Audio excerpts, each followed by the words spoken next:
반갑습니다.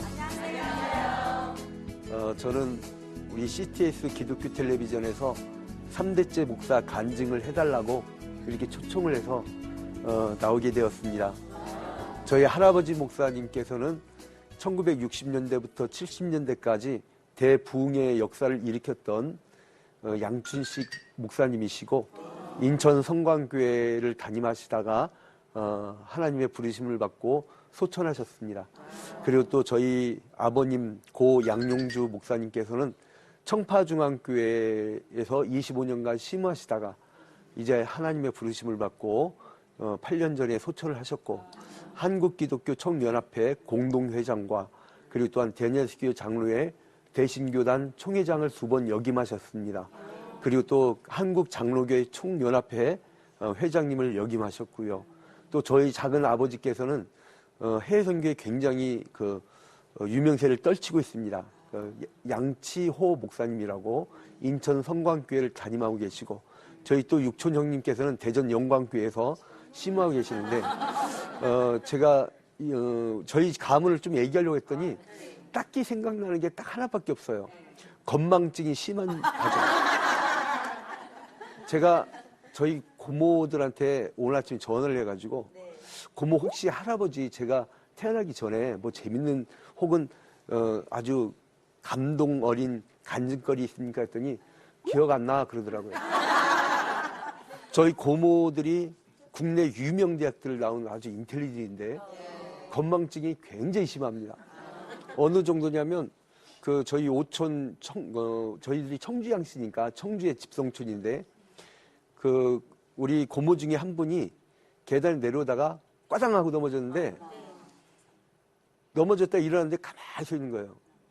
고모 왜 그래요? 했더니 내가 올라가려고 했니? 내려가려고 했니?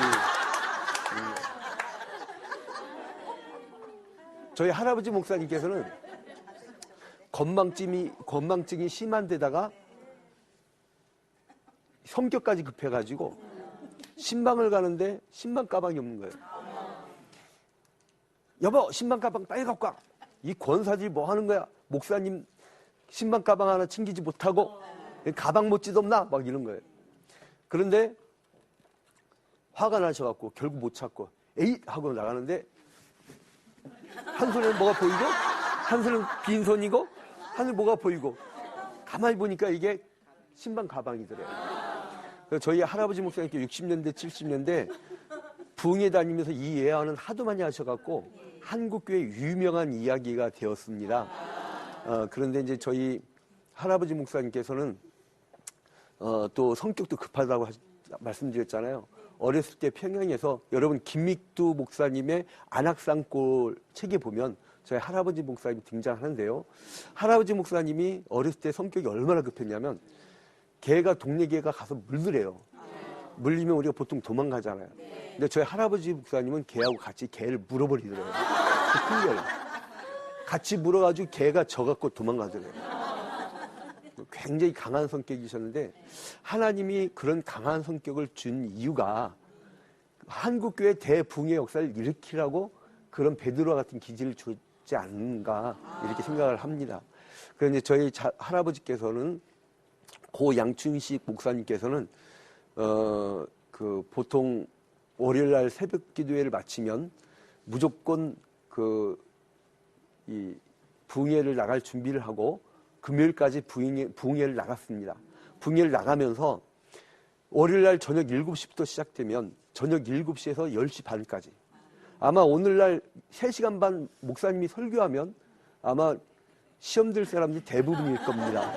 자기 목사님 30분만 넘으면 그 다음 또 고개를 떨구는 교인들인데 그런데 우리 할아버지 목사님께서 이제 그 다음날 새벽이 되면 새벽 5시부터 7시까지 또 밥 먹고 아침 10시부터 12시 반까지 잠깐 밥 먹고 1시부터 오후 내내 또 성경 공부 그리고 또한 저녁 7시부터 저녁 10시 반까지 또 부흥회 그래서 자기 전에는 목소리가 아주 쇠소리 그런 쇠소리가 날 정도로 열정적으로 복음을 증거했습니다.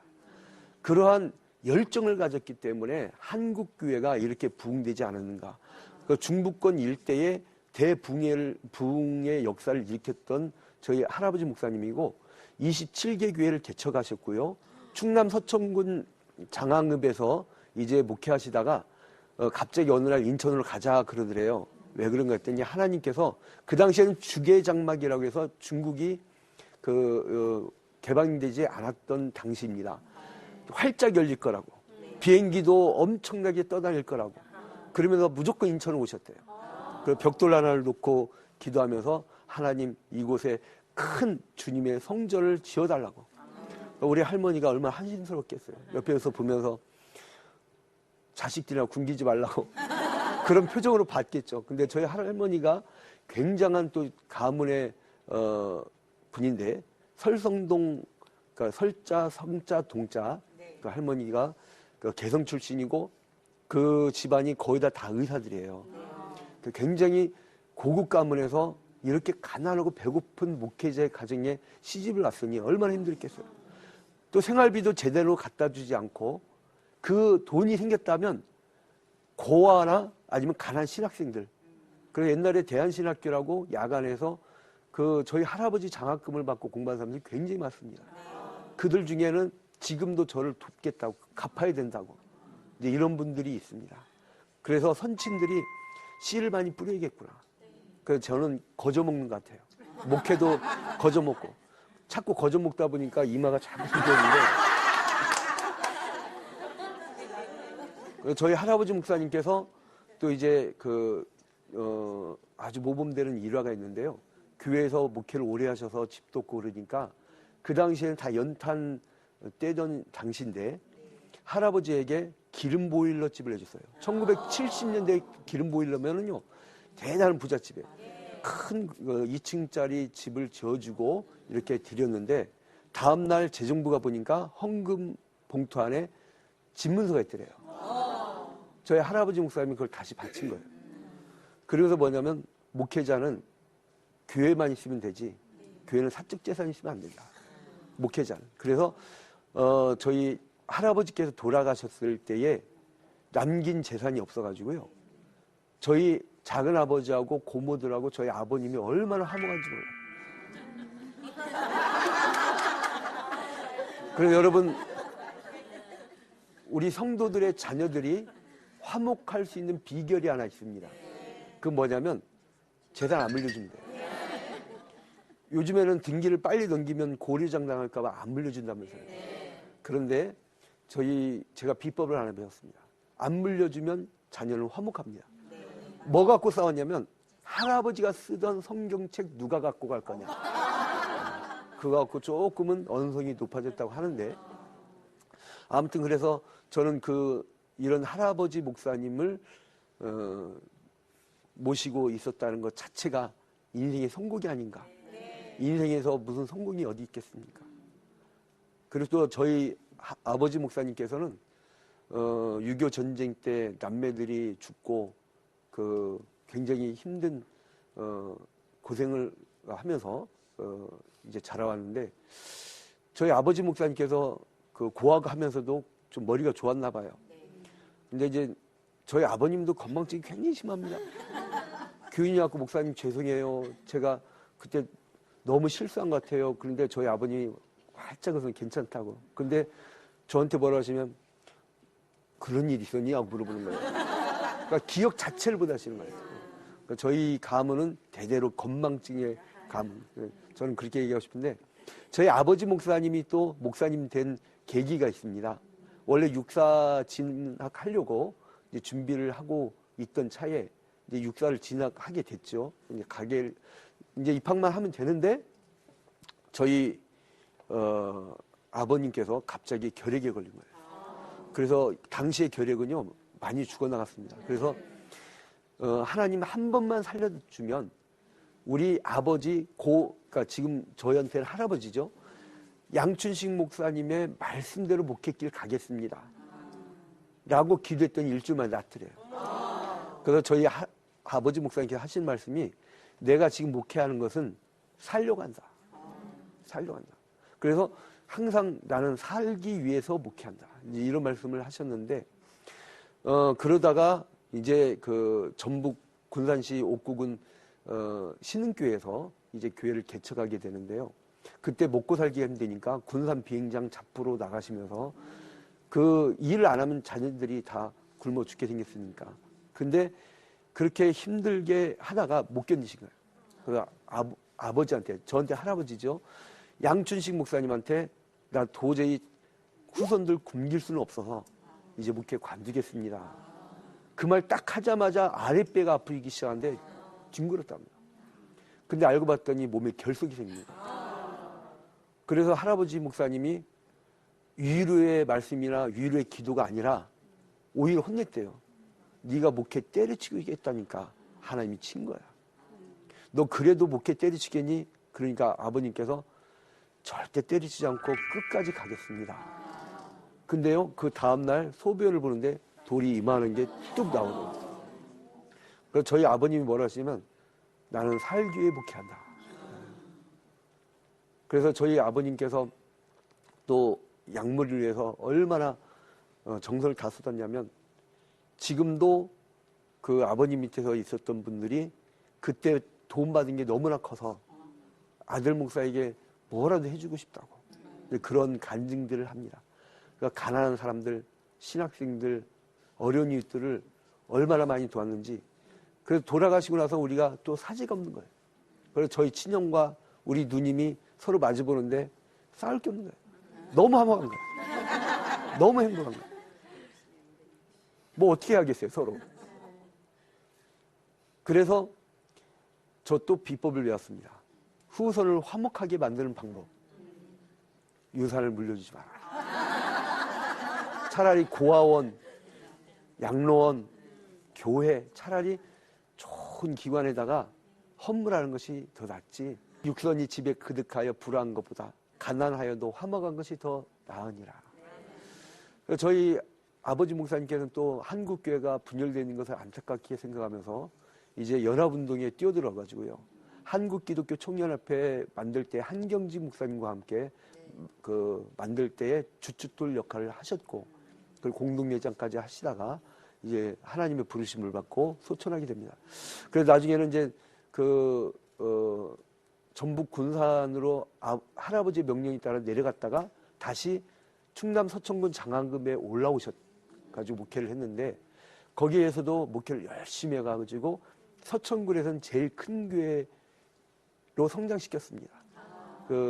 그리고 제가 그 당시에 장항 유치원 다니고 제가요 초등학교를 못 나왔습니다. 죄송합니다. 국민학교 나왔어요. 장항, 중항, 국민학교를 나왔는데 그때 당시에 제가 기억나는 게 저희 아버님 삼천리 자전거를 타고 들로 산으로 논길로 그렇게 열심히 신방하고 양들을 찾아다녔던 그 모습. 그래서 다른 게 없구나. 한국교회가 사는 방법 한 가지다. 할아버지 목사님처럼 정말 온몸을 다해서 하루 종일 복음을 증거하는 모습. 저희 아버님처럼 열성을 다해서 목회하면 한국교회 결코 망하지 않는다. 그런데 이제 장항에서 목회를 하다가 저희들 이제 자녀들을 서울로 보냈는데 저희들이 이제 아무래도 와 있고 그러니까 아버님 목회가 불안한 거예요. 그래서 저희 아버님께서 이제 결국 서울에서 저희 아버님을 모시고 가겠다는 청파중앙교회가 나타났습니다. 그 당시에 그 교회가 신학교 강당을 빌렸었던 교회라서 교회당 건물을 갖고 싶은 것이 꿈이셨고 그리고 온 정성을 다 거기에 쏟았습니다. 그러다가 신경을 하도만 있어가지고 심장병에 걸려서 이제 그 심장병 걸린 지 수술을 하고 5년 만에 이제 소천을 하시게 된 거죠. 근데 저는 저희 아버님은 여한이 없다고 봅니다. 왜냐하면 그 전날 교인들 김장한다고 해서 직접 트럭도 몰고 부교육자들 계신데 그리고 이제 저녁에는 다른 교회 재직쌤이랑 인도하시고 다음날 새벽기도 인도하고 그리고 화요일날 아침에 교육자 회의를 인도하시다가 거기에서 쓰러져서 순직하셨습니다. 그러니 여한이 없이 저희 아버님이 입버릇 저버릇하면 나는 최선을 다해 뛰다가 과로로 죽을 거라고.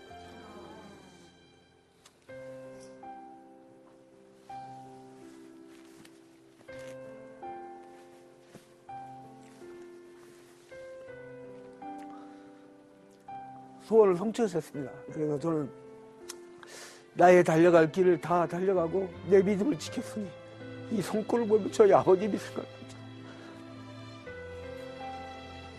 그러다 보니까 그 기질이 살아서 그런가 제가 무엇을 하든지 복음과 관계된 일이라면 밤잠을 자지 않고 반드시 해내는 그 성향이 생겼습니다. 그런데 저희 아버님은 저를 원상에서 키우지 아니하시고 그 교육자는 자기 혼자 커야 된다. 그래서 자기 혼자 커야 된다고 해서 저를 부교육자 때부터 다른 교회를 보냈어요. 그래서 다른 교회에서 모질게 배웠죠. 아주 모질게. 그런데 이제 저희 아버지 목사님이 먼저 이제 대전의 대광교회 최원 목사님, 대전 파남교회 홍동표 목사님, 천호동 화평교회 이재용 목사님 그 밑에 이제 배우게 했습니다. 그 과정에서 신학생 시절에는 먹을 게 없어가지고 제 아내 최영신 전도사는 먹을 게 없어서 일주일 동안 금식 기도도 하고 굉장히 저희 한 사람이 또 신학생 시절에 생계를 꾸려야 되니까 유치원 교사로 또 출근을 하고 그래서 저는 뭘 배웠냐면 최선을 다해서 살아보려고 하면 저는 그래서 요즘에 돈 없어서 결혼 못한다는 사람은 이해가 안 가요. 제가 전도사 사례비 8만 원 받을 때 결혼했거든요. 그러니까 주로 저희 가문은요 대대로 부잣집 딸내미들 데려다가 고생시키는데 아주 뭐가 있어요. 할아버지 목사님은 개성의 큰 부자 의사 가문에 그것도 이화여전 나온 최고 인텔리를 데려다가 그 생고생을 시키죠. 저희 아버지 목사님은 할아버지 목사님 부흥회 인도하다가 저희 아버지가 하도 가난하고 없으니까 삽교에서 부흥회 인도하다가 삽교에서 제일 부잣집 딸 명하나 내 아들한테 시집 올 거라. 하나님이 뜻이라는데 그 강단에서 나온 말이라 우리 어머니가 아멘 하고 순종한 거예요. 저희 안사람도 한국산업은행 지점장급 강남에 아주 그 당시 고급 아파트에 살았던 부잣집이었어요. 그 가문 대대로 3대째 목사를 자랑할 게 아니라 3대째 갑부집 딸들을 지질하게 고생시킨 그 가문의 역사를 갖고 있습니다. 어떻게 부잣집 딸이 일주일 동안 먹을 게 없어서 금식 기도를 하겠습니까? 그러고 보니까 제가 영적으로는 참 어떻게 보면 은인이네요. 언제 그 부잣집 딸이 배고파서 금식 기도를 해보겠냐고요. 그것도 한편 은혜입니다. 그런데 이제 저 또한 개척의 길로 이제 가게 되지요. 근데 개척의 길로 갈 때 제가 어떤 특별한 사명이 있었던 건 아니에요. 아직 더 배워야겠다라는 생각을 했는데 천호동 화평교회 이재용 목사님 밑에서 부교육자 생활할 때 그 전날 제 잠을 못 잤어요. 주일 시간을 꼭 조는데 목사님이 뭐라 하는데 제가 노를 안 했습니다. 저희 아버님께 뭐라면 부교육자는 무조건 예스해라. 그래 배운다. 그게 버릇이 들어가지고요. 주일 시간에 목사님 뭐 해라 그러면 네 그랬거든요. 근데 깜빡이 졸고있는데 목사님이 뭐라 했는데 네 그런 거예요. 그랬더니 다들 박수를 치다고요. 뭐 좋은 일 있었나 보다. 근데 그 당시에 어떤 일이 있었냐면 경기도 하남시에 하남교구를 관장하는 그러한 예배 초소가 있었어요. 교구 관리처죠. 그런데 거기를 노재인 집사 부부라고 약사 부부가 분양을 받아놓고 파키스탄 단기 선교사로 나갔습니다. 근데 단기 선교사로 나가야 되니까 지금 비잖아요. 그래서 교회에다가 알아서 관리해달라고. 근데 관리해달라고 했는데 그걸 관리하다가 그 교회가 잘 안 된 거예요. 그러니까 교구 관리처가. 근데 조회 시간에 무슨 얘기를 했냐면 목사님이 이젠 거기 가서 선임 부목사가 있었거든요. 전권희 목사님인데 전 목사 자네가 개척 나가지 그랬더니 목사님 아직 때가 아니라서 잘 아닙니다 그랬대요. 그랬더니 그러면 양지루 목사가 하려고 했더니 대뜸 네 그러더래요. 제가 그때 뭐 했어요? 졸았잖아요.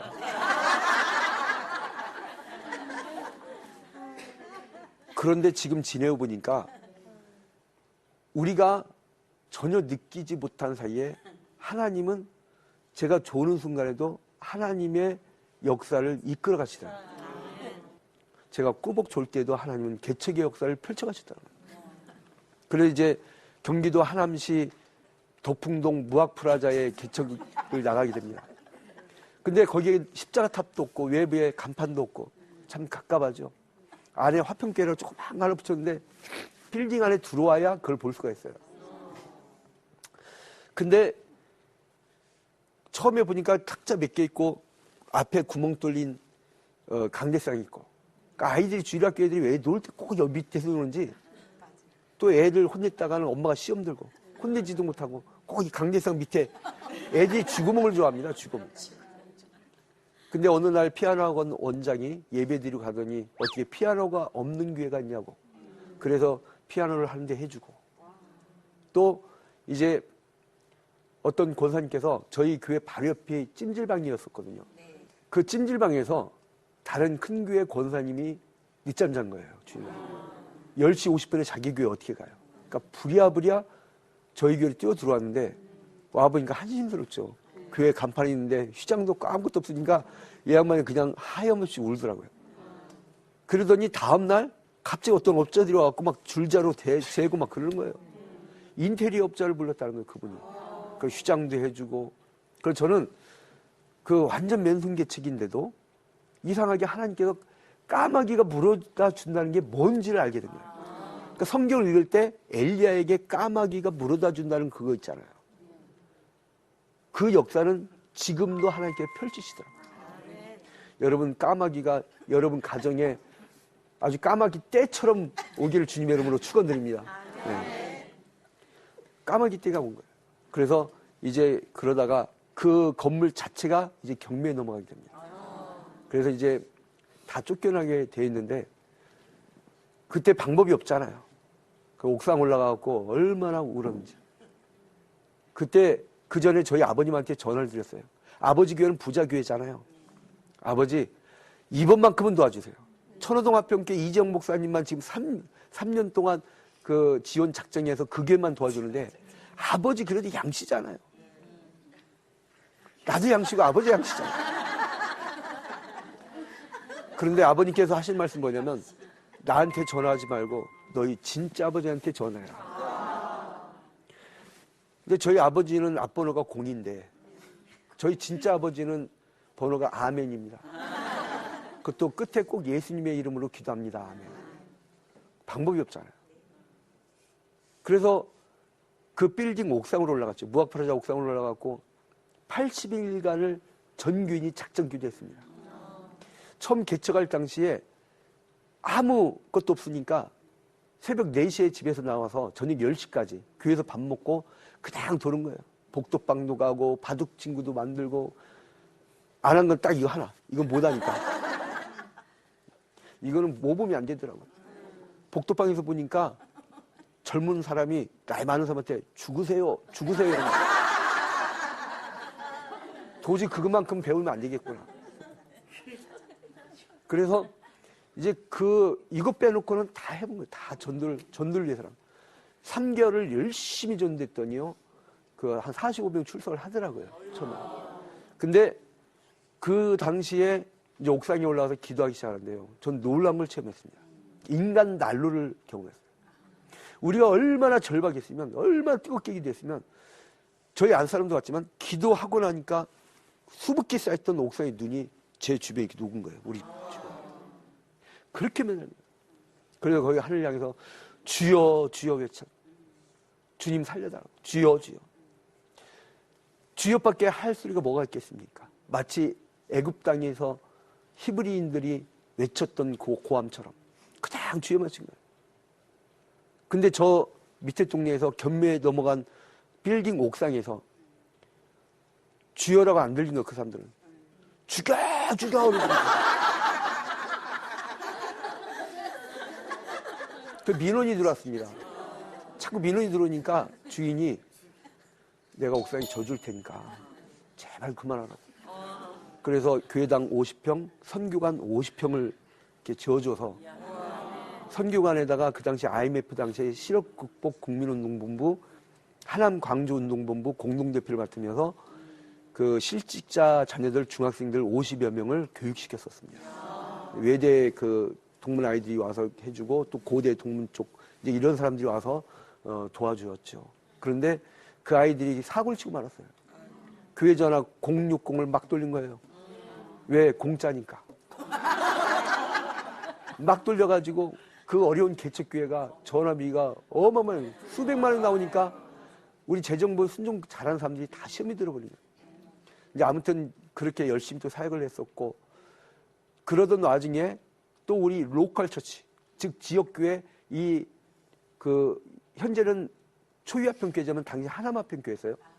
그 화평교회에서 그 로컬 처치도 힘들게 맨손 개척을 했는데, 우리가 하남 YMCA, 그 당시 성남 YMCA에서 온 사람이 누구냐면 안창도 집사라고, 그분이 우리 사무총장을 맡았는데, 그 파라처치, 그러니까 개교회를 초월한 교회, 파라처치도 맨손 개척했어요.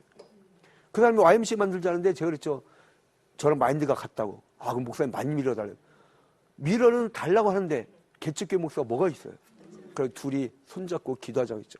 그리고 횟집, 망한 횟집 2층 사무실 비어있더라고요. 저는 월세도 전세도 아니고 남의 사무실 대실 빌리는 데는 아주 은사가 있습니다. 혹시 여러분 주변에 맨손을 개척하고자 하는 분들은 제가 노하우를 전수하겠습니다. 그러니까 그 파라처치도 맨손 개척한 거예요. 그래서 오늘날 이제 그 10여 년이 지나고 지금 하남 YMCA가 쟁쟁한 이사장님들 거쳐가시고, 이사님 중에는 하남에서 두 번째 가는 큰 부자도 있고, 그 매년 드림 Y라고 청소년 봉사단이요, 매년마다 150명씩 와요. 교장 선생님들이 애들 우수한 학생들을 보내줍니다. 봉사한다고. 그래서 굉장히 파라처치도 부흥됐습니다. 그러다가 이제 그 덕풍동에 있다가 하나님께서 뜻이 있으셔서 이제 우리를 이동시킨 거죠. 근데 아무튼 그 사람들이 주여 소리를 죽여라고 듣는 바람에 큰 축복을 받고, 그리고 또 이제 경민 넘어가는 그 동시에 또 가만히 있질 못하거든요. 기도하면 뛰어다녀야죠. 그래서 이제 고향 선배인 서춘성 장로님한테 마침 그분이 유선방송을 그만둔다는, 성동 유선방송을 그만둔다는 정보를 얻은 거예요. 돈 있다는 소식을 딱 듣고 빌딩 사세요. 저 하나 살자고 빌딩 통째로 사겠습니다. 그분은 제 덕에 엄청난 부자가 됐습니다. 하나님에서. 그래서 이제 어느 날 또 노예에서는 외진 곳에 힘들어서 목회를 그 지역에서는 그만둬야 될 목사님이 생겼습니다.